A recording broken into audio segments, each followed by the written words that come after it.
Ej, tu nost. Šis ir spēcīgi. Vai, ka tu vari pacelt viņu.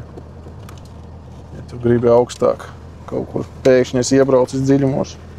Un re, kur ir vēl viena dārguma lādīte, kas no sāna atverās. Viņa atverās, ja es nemaldos no abiem sāniem. No tā arī viņa atverās uz šitā. Jā. Armands Kārdons skanējas labi.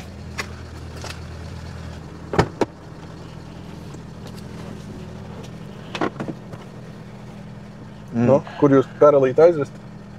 Bet aizmugurē katram ir savs spogulīts. Un te brīļu nodalījums ir, viņš tādā zamšādā ietīts iekšpusē, lai nesaskrāpējas tev brillītes. Vat BMW, kas arī Mercedes padomājuši. Motoriņu pavēs vaļā, lai padzirdētu, kā kaķīts murā. Davai. Kur tam Mersim tā halba rāvās vaļā? Tu zini?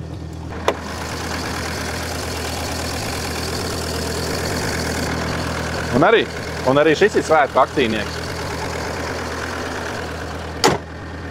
Tu personīgi ņemtu, ja tev vienkārši tā pati nauda, bet tev ir divas izvēles. 7. sērija vai S-klasa? Viņas jau ir līdzvērtīgas. Vienkārši ir Mercedes fani un BMW fani. Ja tam, kuram sirdī ir Mercedes, tad viss ir. Ko tu vēl piebilst? Daudziem dzīvoklī nav tik daudz visa kā. Tas gan. Faktuāli. Man liekas, visa tā komplektācija, ko tu dabū, plus vēl tie diski pa 7,000, nav jādomā divreiz. Noteikti. Šis ir pērkams. 700. Jā, bet akcijas svētku cena. Nezinu. Akcijas cena jābrauc pie saimnieku un jārunā. Saka, ka tu esi Jānis un dabūsi 300. To Jāņu līgas dabū automātā, jā.